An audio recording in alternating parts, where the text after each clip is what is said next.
Hey Khyati, Shyam and Sandhya marriage arrangements అద్దరిపోయాయి కదా. Yeah Sindhu, superb arrangements. అసలు ఎంత బాగుందో. ఫుడ్ కూడా చాలా బాగుంది. ఓకే ఖ్యాతి, ఇక వెళ్దాం పద, మరి చీకటి పడిపోతుంది కదా. ఏంటమ్మా ఇంత నైట్ అవుతుంది, అబ్బాయి ఇంకా రాలేదు? అదే అమ్మ, ఫ్రెండ్స్ని డ్రాప్ చేయడానికని చెప్పి వెళ్ళారు. దారిలో వెహికల్ ఏమన్నా ట్రబుల్ ఇచ్చి ఉంటుంది. ఒకసారి కాల్ చేయపోయావా అమ్మా?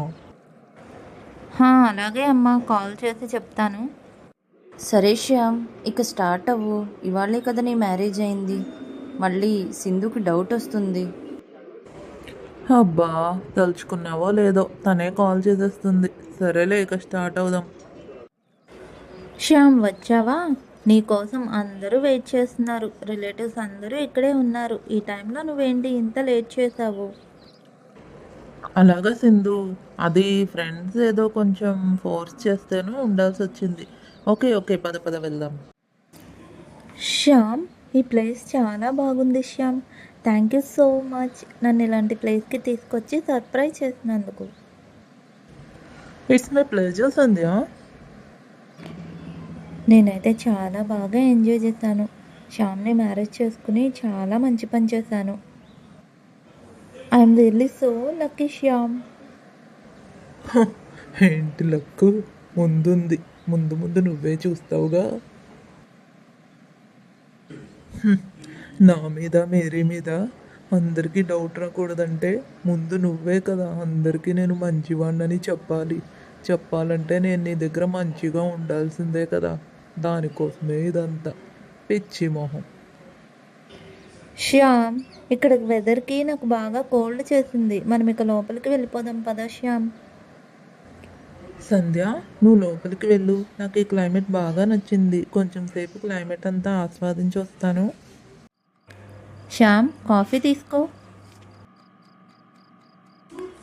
శ్యామ్, నీతో ఒక విషయం చెప్పాలనుకుంటున్నాను. మన మ్యారేజ్ అయిన తర్వాత రేపు ఫస్ట్ సండే కదా, సో నాతో పాటు చర్చ్కి వస్తావా? You just shut up. నేను నీకు అన్నీ ముందే చెప్పాను. ఇలాంటివన్నీ నాకు నచ్చవు. అర్థమైందా? Get lost.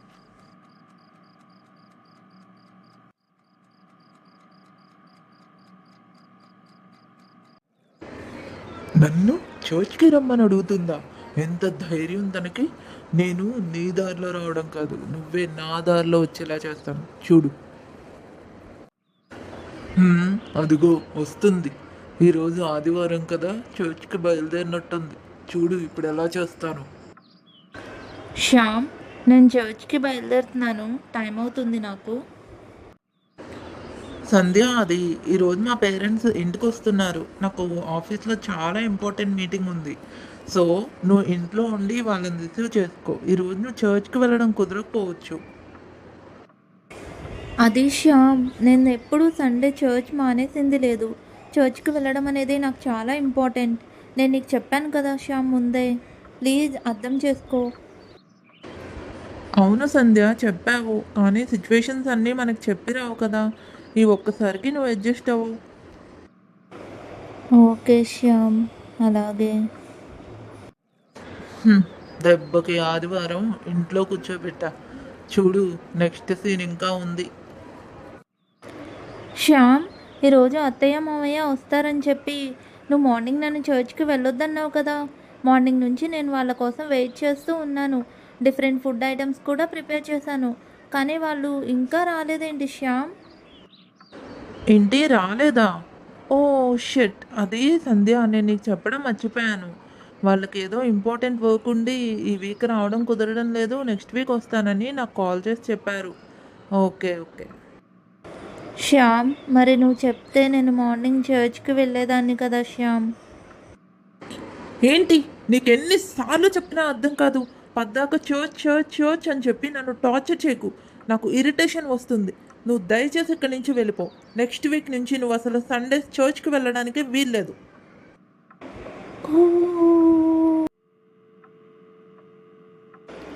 శ్యామ్, ఏం జరుగుతుంది ఇక్కడ? నువ్వేంటి, ఈ అవతారం ఏంటి? మన ఇల్లు ఏంటి ఇలా తయారైంది?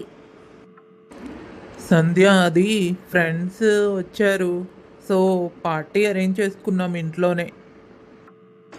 శ్యామ్, నువ్వు ఆఫీస్కి వెళ్ళినప్పుడు ఎక్కడికన్నా బయటికి వెళ్ళినప్పుడు ఇంట్లో నేను ఒక్కదాన్నే ఉంటాను.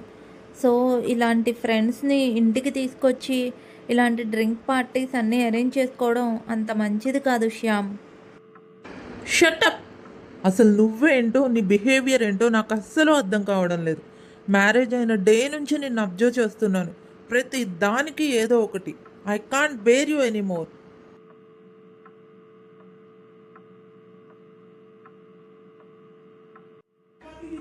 భగవంతుడా, దేవా, నా తప్పును క్షమించు.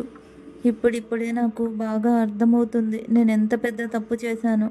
తండ్రి, నా తప్పును మన్నించి నా పరిస్థితులను మార్చి నా కుటుంబంలో సమాధానాన్ని ఇవ్వమని ప్రార్థిస్తున్నాను. ఏంటి బయట ఏదో కార్ సౌండ్లా ఉంది? ఎవరో వచ్చినట్టున్నారు. Hi Shyam. Hi Mary, call చేసిన వెంటనే భలే వచ్చేసావే త్వరగా.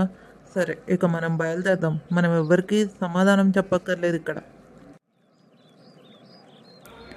ఏంటి ఎవరు తను? తనని నేను ఎప్పుడూ చూడలేదు. మ్యారేజ్లో కూడా చూసినట్టు నాకేమీ గుర్తులేదే. శ్యామ్, శ్యామ్, శ్యామ్ ఆగు! ఎక్కడికి? సంధ్య, నా దారి నన్ను వెళ్ళను.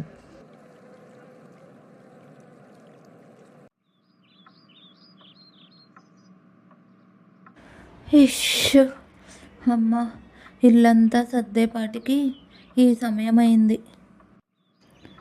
దేవా, నా పరిస్థితి ఏంటో నాకేమీ అర్థం కావడం లేదు. నేను మ్యారేజ్ విషయంలో తీసుకున్న ఒక నిర్ణయం నా జీవితం అంతటికీ మలుపు తిప్పేసింది. అదే ఎంతో పెద్ద ఉరిబండలాగా తయారైంది. మ్యారేజ్ అయ్యింది మొదలు అసలు చర్చ్కి వెళ్ళింది లేదు, బైబిల్ చదువుకుంది లేదు, ప్రార్థన సరిగ్గా చేసుకున్నదే లేదు. ఏంటో నేనే అతన్ని మార్చుకుందాం అనుకుంటే నా జీవితం అంతా మారిపోయింది. నేనే దేవునికి దూరం అయిపోయాను. ఎంత దేవుడికి దగ్గరగా జీవించాలని ప్రయత్నించినా నాకున్న పరిస్థితులు నాకు అస్సలు సహకరించడం లేదు. దేవా, నన్ను క్షమించు, నా భర్తను క్షమించు, నా పరిస్థితులను మార్చమని నిన్ను వేడుకుంటున్నాను తండ్రి. నాకు సహాయంను పంపించయ్యా. నేను సంధ్య ఉన్నప్పుడు ఇద్దరం కలిసి చక్కగా చర్చ్ వర్క్ అంతా చేసేవాళ్ళము. తను వెళ్ళిపోయి చాలా డేస్ అయింది. అసలు చర్చ్కి కూడా తను ఎందుకు సరిగ్గా రావడం లేదు? అసలు తను ఎలా ఉందో ఏంటో. ఒకసారి తన దగ్గరికి వెళ్ళి మాట్లాడాలి. To be continued.